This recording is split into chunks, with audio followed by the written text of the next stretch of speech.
আমি একজন ল মেকার হিসেবে আমাকে যদি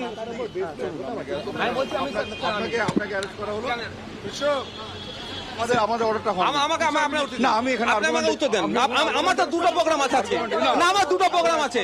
আপনি আমাকে অ্যারেস্ট আমার দুটো প্রোগ্রাম আছে আমি বাসন্তীতে যাবো আমি সন্দেশকারীতে আপনি আপনি না আপনি এরকম ভাবে করতে পারেন না এরকম ভাবে করতে পারেন না আপনি আমাকে কোনো অর্ডার দেখাননি আমার আমি না আপনার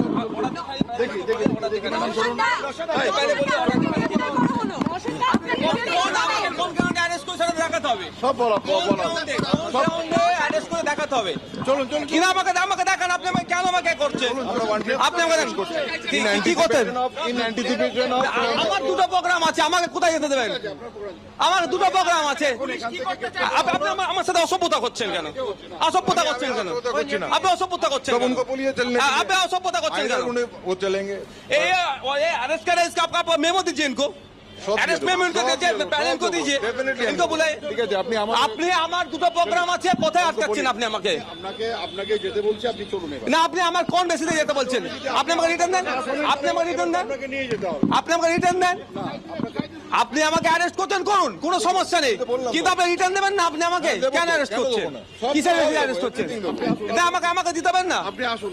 আপনি আমি যদি 144 ব্রেক করি তার জন্য আপনি আমাকে বলুন হ্যাঁ বলছে সেটাই তো বলা হচ্ছে আপনাকে যে কি হলো আপনাকে সেটা কি আপনি মুখে বললেন হয়ে গেল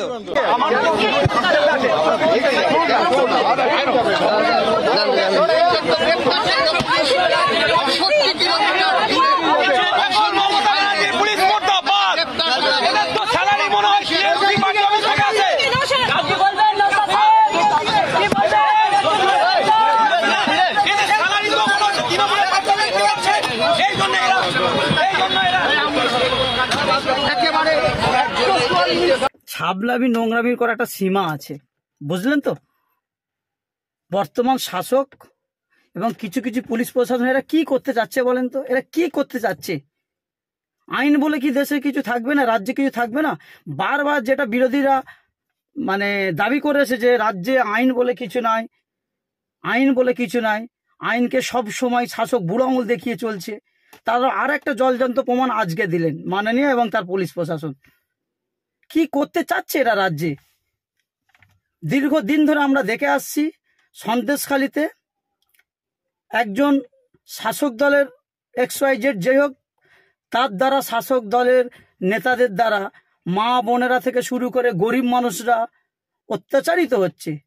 তারই জন্য সন্দেশখালীতে আজকে আগুন জ্বলছে ঠিক আছে সেইটা আস্তে আস্তে পুলিশ প্রশাসন আইনি মারফতে কিভাবে ঠান্ডা করা যায় মানে ক্রিমিনালদের অ্যারেস্ট করে এলাকাটাকে ঠান্ডা করবে কিন্তু শাসক চাচ্ছে কি ঠান্ডা করার নাম করে কি আগুন জ্বালাতে চাচ্ছে নাকি ঠান্ডা করার নাম করে কয়েকদিন আগে আমি দেখলাম শুভেন্দু অধিকারীকে আটকাবার জন্য বিরোধী প্রত্যেককে আটকাচ্ছে শুভেন্দু অধিকারী সাহেবকে আটকানোর জন্য পুলিশ ব্যারিকেড করেছিলেন এমন জায়গায় আটকাবার জন্য ব্যারিকেড করলেন সন্দেশখালীর মুখে শুভেন্দু অধিকারী সাহেব যেভাবে ঢুকে গেলেন কি ঢোকার সুযোগ করে দিলেন কিন্তু যখন নওশাদ সিদ্দিকী বারবার পুলিশকে বলছে দুটো প্রোগ্রাম আছে আমার দুটো এক সন্দেশখালী নয়তো আর একটা প্রোগ্রামে আমি অফিসিয়ালি প্রোগ্রামে সেখানে যাব পুলিশ তার কথার কোনো গুরুত্বই দিচ্ছে না নওশাদ সিদ্দিকী যে পুলিশের থেকে জানতে চাচ্ছে তার উত্তরে দিতে পারছে না সেটা না দিতে পেরে শুধু তাকে আটক করে নিল যেখানে আটক করলো সেখানে কোটা 144 ধারা সেখানে থাকার কোনো মানেই নেই সেখানে পুলিশ দেখাতে পারছে না যে 144 ধারা আছে সন্দেশখালী থেকে 62 কিলোমিটার দূরে এটা কি ঘটছে আমি প্রথমেই বলেছি আবার বলছি বাঁদরামি নোংরামি একটা সীমা আছে